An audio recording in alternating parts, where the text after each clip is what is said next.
Guests of the Rick and Dan Show sign a waiver, and then we bless them with these fabulous parting gifts from our sponsor, Coffee Hound Coffee. What are those 3 words, Dan? They are Wander, Explore, Caffeinate. Coffee Hound Coffee Company at coffeehoundcoffeeco.com. Thank you, Chris Keegan. What are you doing Saturday night? Me? How are you at left-hand turns? No, I don't want him driving. Oh, yeah. No, I don't want him anywhere near the track. I want him calling the race. Oh. You reeled that off. That was great. Saturday. Well, hey, for a fee. He's Rick Tyler, and he's Dan Cashman. I'm Ricky Craven from Bar Harbor Bank and Trust Speedway, and I'm on the Rick and Dan Show. In Maine, we often hear, "You can't get there from here." These are the stories of the risk takers, The trailblazers. those who turn obstacles into opportunities every day and found their way to get there from here. And today, they're on the Rick and Dan Show. do you ever go to Jiffy Lube and tell the people to hurry up, you got to be somewhere? I change my own oil. Do you? Really? Change your own tires, too? No, I thought it sounded good. I try hard to be humble, but I'm not that humble. I don't have any time. I would change my own oil. I'd change your oil. But the world I'm in right now is sort of what I'm used to. I do not believe I'm 60. I feel 30. And my life has been a 200-mile-an-hour journey. It really has. I'm at my worst when things come to a crawl. Mm-hmm. I love having volumes of things being directed at me, and I love the noise. I love the action. That's why when I was 4 years old, sitting in the grandstands at Speedway 95, I knew exactly what I wanted to do. I wanted to do what my dad was doing that night. He won the heat race, the semi-feature, and the feature. That following Monday, it said, Alan Craven wins the Triple Crown at Speedway. Put it in reverse just for a second and go back. And if we had to set a GPS to take us from Newburgh to NASCAR, what would that routing look like? In my world, and I mean, I don't want this to sound arrogant, but it would be lower left, upper right. Like I started on the lower left-hand corner of the piece of paper, kind of like a chart of the S&P 500 over the last 75 years. Mm-hmm. It wasn't perfectly linear, like a straight line at all. It was higher highs and higher lows, more like reading got defibrillators on somebody and, reading watching the EKG. EKG, yep. Right. Yeah. It wasn't easy and it wasn't obvious, but essentially win and move on. And if I won, I moved to the next division, even if it meant a geographic relocation. And I did that until I was 40. Did you know what that path looked like when you were in Newburgh, or did you have to sort of adjust and call a lot of audibles along the way? A lot of audibles.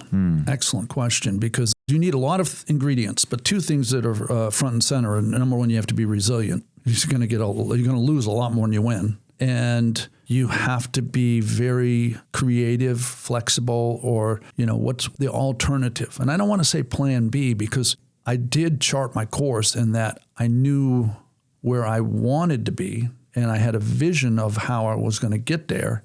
But there were many times where I was at an intersection, and if I didn't know to turn left or right, and I say that as a metaphor, if I didn't know to turn left or right, am I supposed to turn left or right? I did the logical thing and went straight so that I was continuing to move forward. Always moving forward, right? Yeah. Not stopping. Yeah, I don't know that I really ever. I think I ran a lot of stop signs. You say, and I think it's with almost anyone's career, your career, Dan, my career, you lose more than you win. But some people get defined by their loss. How do you learn from disappointment and not get defined by our losses? In everything we do, and this is all growing older and, the wisdom that comes with age, because what I'm telling you now didn't make sense at 20. And what I discovered at 40 made no sense at 30. But the answer to the question is, you damn well better know why you lost. If you do not know why you lost, you'll continue losing. Conversely, same but a completely different formula. If you win and you don't know why or how you won, you got lucky. So I think it's the same in life. I mean, I think that you get what you give, and you have to surround yourself with good people. You create a culture. The culture defines sort of principally the attitude of the organization or what the potential is. A lot of optimism. If there's one thing that you have to know about me, the first 15 years of my life, I was around pessimism, and that is not a reflection of my family. It's a reflection of the difficulty of, there's not a lot of prosperity in Newburgh. There wasn't for me.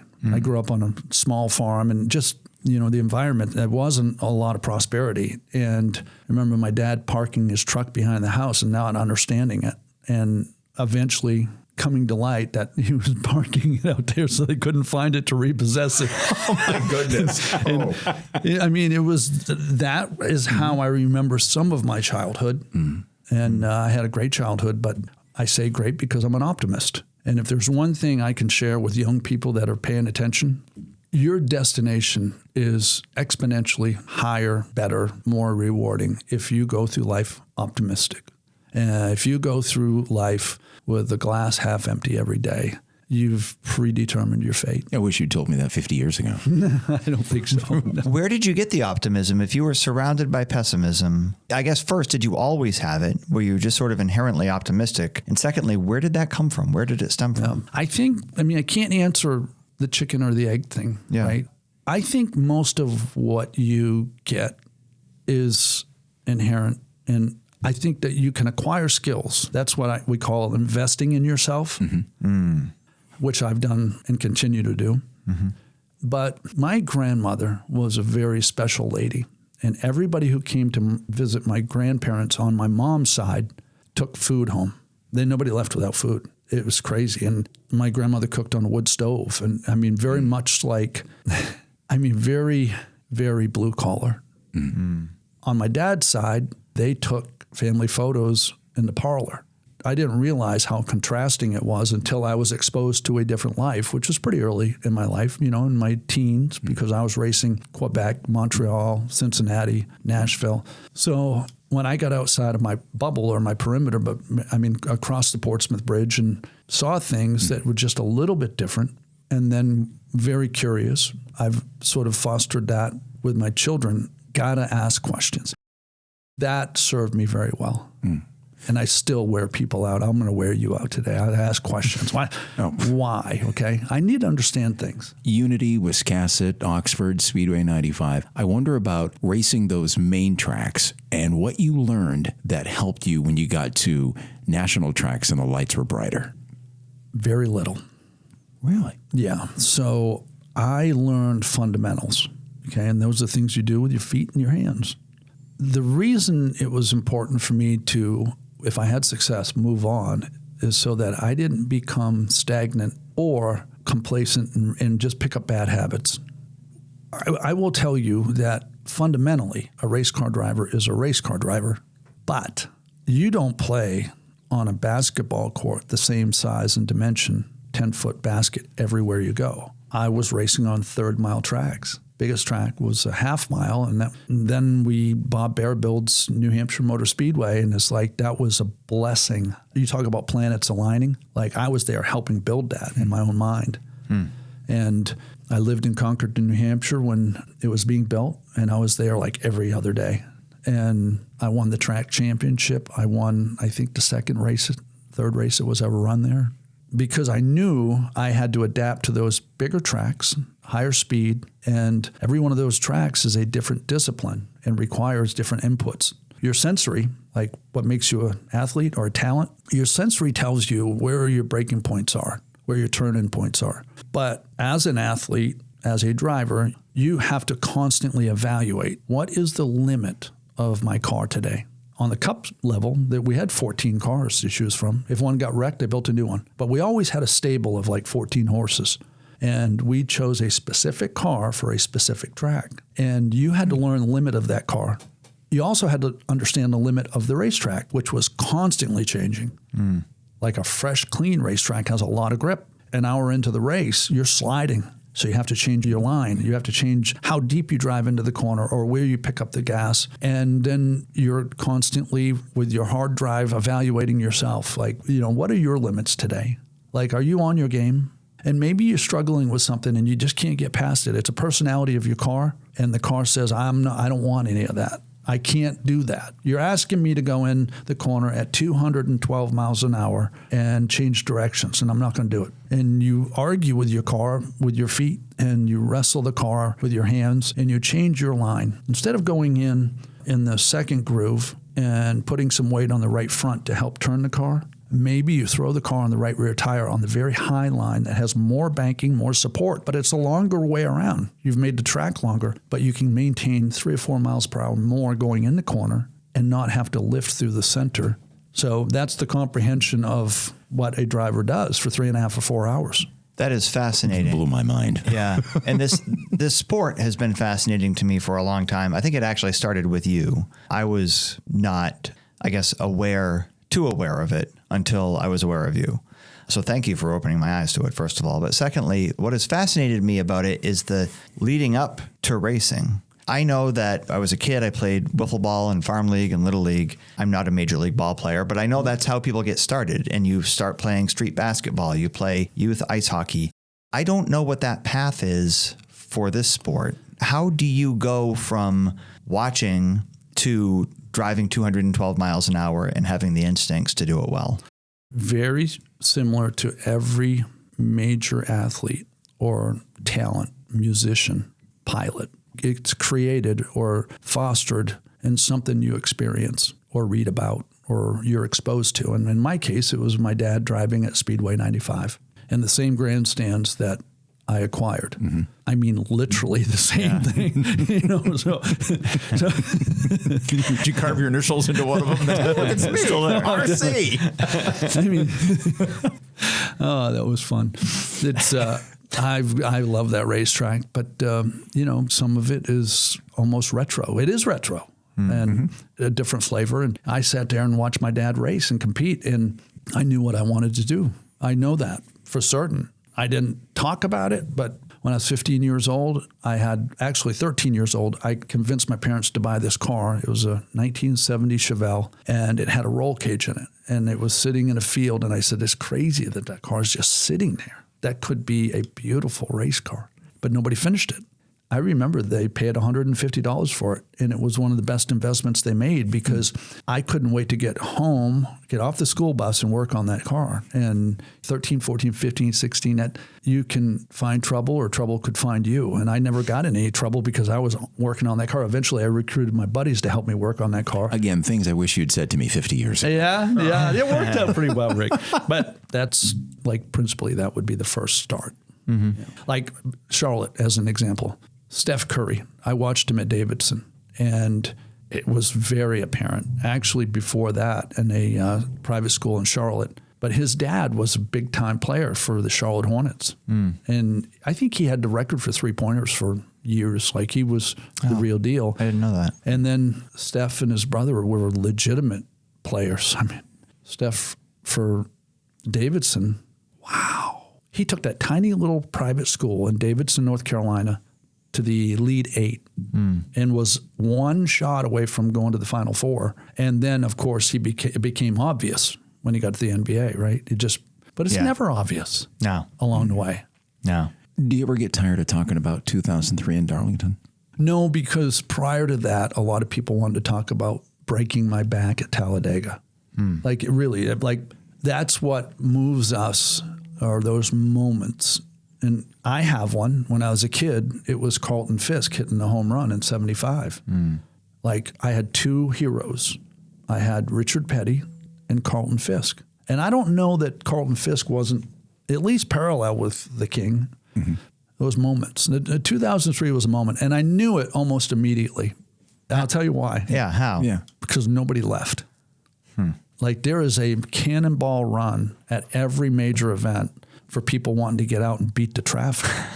And my grandfather was like that at every sporting event. Didn't matter. So when you win a race and you say, God, I've wanted to win here more than any other track because it's the track too tough to tame.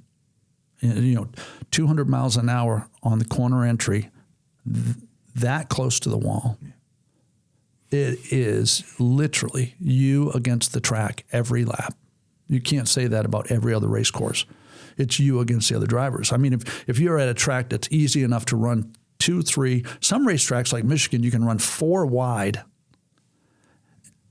It's not the degree of difficulty there the way it's the degree of difficulty at Darlington. So you look at the list, and I knew of this. It was very apparent to me. The guys who made Darlington what Darlington is were named Petty, Pearson, Earnhardt, and Gordon. The guys who won there a lot. Mm. And the guys that were good and wanted to win there some of them didn't win. Tony Stewart never won there. That's one that just pops to mind. But, Tony Stewart was a hell of a racer. I mean, he was one of the generational drivers. And winning the Daytona 500, winning the Brickyard 400, winning the Coke 600, those are marquee wins. Winning Darlington would be in that. Kurt Busch and I were involved in that, and Kurt Busch is a lifelong Cubs fan. I'm a Red Sox fan. And we both talked about this a lot, that like playing at Fenway and playing at Wrigley is just a little different. Mm-hmm. Darlington is the same way. To a racer, to my industry, Darlington is Fenway. Mm. It is different than any other track. And you either love the Green Monster as a left fielder, or you despise it.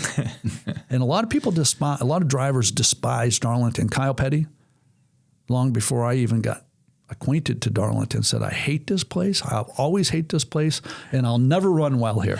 And he was right.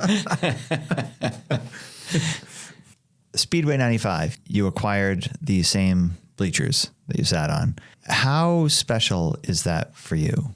Yeah, it's part of the cause. And I am sincerely still trying to catch up with myself, because bought it wasn't as difficult as I thought, because Dell and I had entertained the idea of him selling it to me a couple times. It fell apart in the 9th inning, both times. This time it happened a little bit, we were both pretty forceful about it, and I think it's because he was ready and I was ready. But since that moment where I said, okay, I actually own it, I have not lifted. Meaning, not that I've done all the work, but every day I've been consumed with it. And it required me to, there was some casualty to it, because I had a business in North Carolina, and I have my 3 children in the Carolinas, 2 grandchildren in the Carolinas, and I just I abandoned ship. I really did, and I've been selling stuff ever since. So I've got to catch up with myself. But the real hurdle was opening day. It was in October, November, December, all through the winter. And we got a bit of a rehearsal, because we opened and it began raining. And it was a curse and a blessing all in one. I would score us a 4 on 1 to 10 on June 6th. There are just many things that I wasn't pleased with, but could do nothing about. And then this past weekend, we were an 8. And I've never given a 10 for anything in my life. Told my wife she was at 10, but we got divorced, and I just, okay. I was going to wonder, do we need to edit this part out right here? She's still a 10. She's still a 10. Okay. So an 8 is very high. It's double what we were 7 days earlier. So when I say it was a curse, it was because, no, I do not want to rain out our opening day, debut. And all we needed was not to rain, and we were going to finish. We were in high gear. But it was less than perfect. There were things that we didn't get to do, and fireworks as an example, but small. There was a dozen things that could have been done better. And a week later, we did 10 of those 12 things better. And I think we deserve an 8. Who's in your pit crew that has helped you make this move and turn this Speedway back into a racing icon?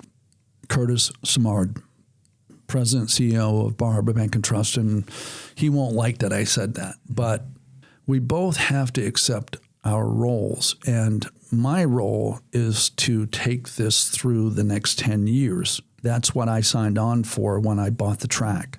Everybody that's associated with me, and they are the ones who deserve all the credit, the team, They deserve all the attention on a weekly basis and even to some degree an annual basis. But they might not be with me year 2, 3, 4, 5. I mean, we don't know. That's the initial plan, but Curtis will be, and the Bar Harbor Bank and Trust will be. That came out of nowhere. I wanted and needed a naming rights sponsor that I could expand the expectations of Speedway and amplify our effect. But I didn't expect it and didn't think it was attainable until year 3 or 4 because we were starting from such a low base. That's not a knock on anyone, but that's reality. Anybody that had been out there in the last couple of years understands. It hadn't fallen on ruins, but whatever comes before that. And then with Curtis and I connecting, and we had a 4-hour and 50-minute meeting on Friday, which was our first meeting. He has a deep-rooted history in racing and is very tangible. Like, he has a lot of knowledge, but he has a career that exceeds that ceiling of racing, and he's incorporated some really magical things in New England racing. We were fortunate enough that we connected before I connected or he connected with another track, or vice versa. And as a result, he and the Bar Harbor Bank and Trust created an inertia that maybe we weren't quite prepared for. You see what I mean? Like, it created a momentum that I was worried, can we capitalize on this momentum in year 1? Because we haven't assembled a team. In fact, I didn't have a bench. I said, all right, I can assemble enough to play the game. But what if we need a relief pitcher? Or what if the shortstop twists that ankle? And that went into like January, February, March. In fact, I'm still building out the bench. But we have a good team. I'm proud of what I saw last week. And a big part of that is Bar Harbor Bank and Trust. We talk on this podcast a lot about business leaders and the challenges they've overcome. And I feel like there are people out there, if they run into a challenge, run into a roadblock, there's something that just tells them to stop. I don't know if it's a safe zone. I don't know if it's just the way their brain's wired, but you kept going. What made you keep going through all of those challenges? It's an awareness that I have today that I didn't have then. And I will tell you, like, I am very transparent. I enjoy it. I learned it at ESPN that it was safer for me to be brutally honest than it was to take the risk of being not 100% real, but sugarcoat things, make sure I didn't offend my buddies that I raced with for years. So my wife says to me years ago, after my injuries driving the Bud car, she said, your expectations are just unreasonable.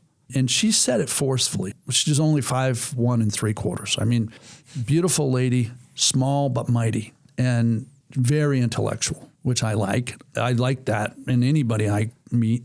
So when she said it, and the way she said it, it stopped me in my tracks. More than a 400-pound MMA guy could stop me. Really, I mean, stop me. I said, okay, what are you talking about?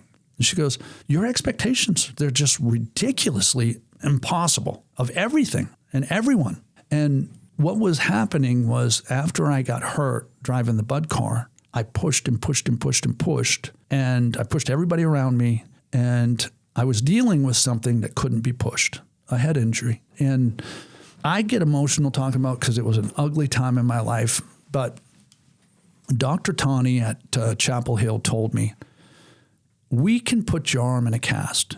You broke your scapula, and that's a big bone. It was no problem fixing that. But the brain is primitive. We just don't know a lot about how to repair a bruise or a contusion or anything that's going on. A lot of it is just data that we have to collect and move forward from it. And I went through this deal where I was introduced to a vestibular issue, had no idea what the hell a vestibular was, and I didn't know until I didn't have it. And I had a 44% right ear vestibular to my left ear. That was the ear that was bleeding. Well, blood was coming from my right ear. And the transport to Parkland Hospital in Dallas, I woke up in a helicopter, having hit concrete at 190 miles an hour, and I had lost my vision. I knew I was in trouble. I didn't know where I was. I heard the prop of the helicopter, and it was a major alternate route. Like I didn't plan on taking that path. Rerouting. Sure. Yeah. The GPS is rerouting. Yeah. So it wasn't the path less traveled, which I like. I like that. It was a route that took me way off of the track and into a sand trap or a muddy road. And I had to fight my way through it. So my wife made that declaration because I was miserable to be around, miserable to deal with.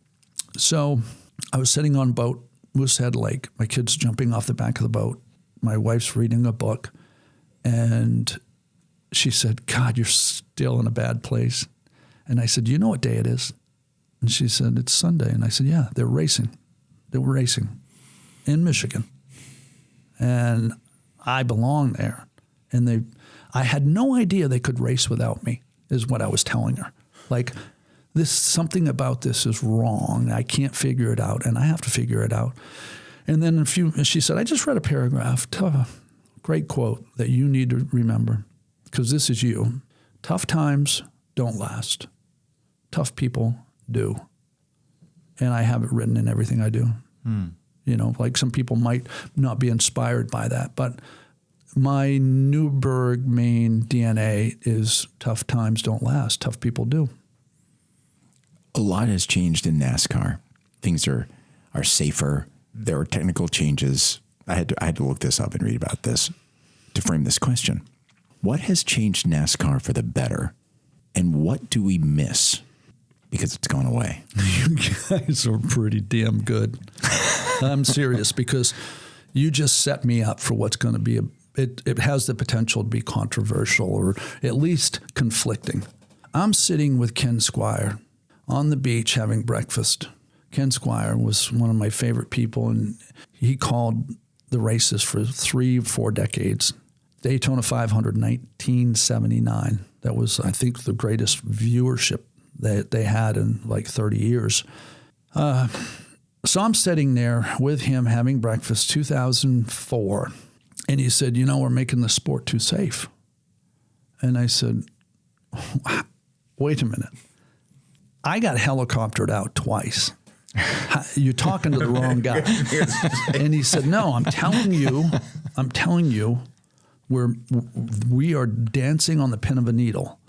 And he said, buy the book, The Limit. And I did. I had the time, and I read the book. It's great. You read it and you'll understand that the principle of the book was that it was Phil Hill, the only American-born Formula One champion. Mario Andretti was not American-born. He was Italian, but he was American. But when he won the championship, but Phil Hill was the only champion born in the United States, and he had this battle with Von Trips, German driver. I believe it was 61. But in that year, they lost like 18 Formula One drivers. And in 1961, they didn't race with belts. The drivers thought it was less dangerous, safer, if you will, to race without seatbelts because they were constantly erupting in flame. They'd go. I used that excuse when I was a kid. Yeah. Honest to God. This is real stuff. You talk about evolution. This is real stuff, right? Yeah. They felt like many drivers got trapped underneath the car with their belts on and couldn't get out before it erupted in flame. And so they raced without the belts. Maybe a lap belt, but not to harness the 4-point, 5-point. And there were 200-300 people at every stop in Formula One. And it wasn't until I read the book that I got a real understanding, a deep understanding of what might have gotten lost since we lost Earnhardt. In that we lost 4 drivers that year, and we needed change because the cars had become fast and triangulated strong enough. They were super fast and they were super rigid, very, very strong roll cage. Consequently, what was happening is the driver, the human, was absorbing way too much of the impact, and because of the strength of the car, and the human body was failing. We hadn't lost a driver since Dale Earnhardt at the highest level of NASCAR. And that's a blessing for the families and for everybody that's connected to the sport and is tethered to the sport. But But we've also lost attendance. And so we're talking from two completely different perspectives. I'm talking from each of them, right? Yeah. They are directly opposing one another. But if you go back to the 90s, which was the high water mark of auto racing, that element of risk was very apparent. And that was part of the appeal. I'm convinced of that. And For fans or for athletes? For customers. Okay. You know, for fans. And I say customers because you can be a fan and never attend a race. Sure. But Yeah. for somebody to take the time and book the trip and spend the money, you know, you have to, and I will. You'll hear this. I started with this and I'll end with this wherever the end is. But at Speedway, there are customers. They have got to receive something for what they pay. Yeah. That is absolutely a pillar of our existence. I mentioned before we started that you and I had not met, or we had met, but it was more memorable for me than you. Oh, do I owe you money? No. Well, I mean, sure. But one of the places I saw you recently was at Judy's in Bangor. And the person I was with said, you should go over and say hi. And I said, I don't know what to say. I mean, I talked to you here for, 45 minutes, but I don't know what to say. I didn't want to bother you. You were in conversation. Mm-hmm. Is there something that when people are wondering if they should come say hi or not, is there something that you wish people would say when they come over, or do you prefer that level of privacy as you get recognized? I will tell you that I don't know why I've had the life I've had, because I've already said early on that the first 15 years might have been the most challenging for me, because I didn't have control of anything. But the last 45 years have been absolutely incredible. I mean, just amazing. And right now is pretty damn good. I'm really loving my life. Some of that is because I want everybody to come. I don't look up and invite them. Sure. But I never oppose that. Yeah. I have never opposed that. And I think the engagement is part of my identity and who I am, and why people might favor that. Like, as opposed to somebody that makes them uncomfortable. I don't ever want to be that guy. See, I thrive on that. I love making people uncomfortable. You do? Yeah. Do it to Rick every day. But I'll tell you something that's sort of an inside story to Judy's, is that I also do not want to lose my connection to who I really am at the core. Mm-hmm. You know, like I had a jet with 2 pilots, and I didn't know at the time that would alter my course, because it did. If you can afford that, you can do 3, 4, 5, 6x of what you would otherwise do. Just the convenience of it. So if I live another 20 years, I feel like I've lived maybe 200 years. 80 would be 200 because of the volume of things I've experienced, because of what it's afforded me. Sure. But at my very core, I'm Judy's. I want to be that, because that's who I grew up around. That's who my grandmother was. You know, remember the lady that would give people food, blueberry pie and donuts? Working on the wood stove. Yeah. When they sold the farm, and it was a big farm, and there were 8 children, and each of the 8 children got a parcel of property. My mom got one, and I grew up around all my relatives. Thanksgiving, Christmas, those were special moments. But, you know, what wasn't special was seeing the struggle when you were young. And although it has an effect on you, a good net effect. And going to Judy's is real. I didn't love Judy's the first time I went in. I fell in love with Judy's when I realized the lady I was dating, who spent 34 years at the hospital, had a marvelous career. She grew up on the other side of the tracks just like me, but she came out and rode on the back of my snowmobile when we were kids. And I love that girl. So when I come back here, 3 years ago, my mom had a stroke, come back. I was here for like 4 months because we thought we were going to lose her. And she was in the hospital that long. So Elisa says, I mean, she's done well for herself. She just bought herself a brand new BMW. She's done well. And she goes, we got to go to Judy's. And I go, why? Because I hadn't heard that, like, I hadn't been here. Yeah. But I knew that Dell owned it. And I also knew that, like, there were some brawls there back in the day. Back in the day, sure. Yeah. It's one of the unsolved murders of Bangor. Yeah. I know which one you're talking about. It was a hang up for bikers, right? And something crazy went down one day or something. But she goes, we got to go to Judy's. And I go, why? And she goes, because that's where all of us went that worked a night shift and left at 7 a.m. And all the girls would go and have a mimosa and breakfast. And I said, Then I go in, and it really is like when it's gone forever, right? Mm-hmm. If they, like, I think if Dell sells it, then he's entertaining that. But if he sells it, it'd be almost impossible to keep that character because It's going to be like Coffee Pot. Coffee Pot is the greatest example. Yeah. And I've been gone forever, but I remember first job driving the parts truck for Coles Express. And I could deliver parts faster than anybody. But sometimes I would go out of my way to get to State Street and check the line. And if the line was reasonable, I'd get out.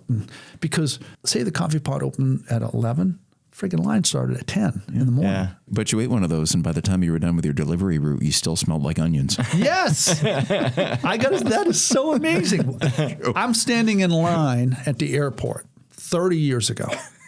I'm in Greenville, and I had to fly commercial out of here ASAP, and I grabbed a coffee pot, and I sat in my car because I was a little early, and I ate, and I'm standing in line, and all these people are coming up and talking to me, but I heard somebody go, God, do you smell the onions?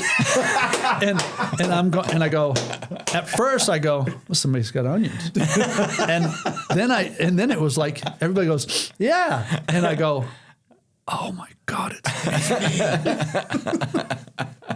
Knowing that if someone sees you at Judy's, they got to understand you're in your main element. If I come to Ricky Craven Speedway, am I going to see Ricky Craven? And is it okay to wave? You're going to see me because I'm going to come chat.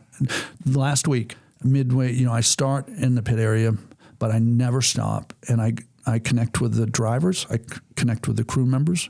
First thing we do is we have our team meeting. But I went out 3 times last week to monitor traffic. I wanted to make sure, thanks to Alex, I reached out to Alex. Remember I said our first version that got rained out? Yeah. I gave it a 4. One of the problems was parking. I reached out to Alex, who owns the waterfront. He was gracious. We got his crew for 2 things that we needed, and it was a blessing. I went out to confirm it. It was exponentially better. I saw the line that built up again, same as the first week. I parked. They saw the lights. They saw me get out, and I went through the line shaking hands and hugging, and I don't want them to ever forget that. That's who I am, and that's who we'll continue to be. Thanks for listening to The Rick and Dan Show. And thanks, Rick, for making this a very entertaining, unique experience. Sarcasm filter off. Oh, man. If you like what you heard, don't suppose you'd click that subscribe button. And maybe leave us a review on your favorite listening platform. 5 stars are our favorite. And next time you hear someone say, You can't get there from here, you tell them to listen to The Rick and Dan Show.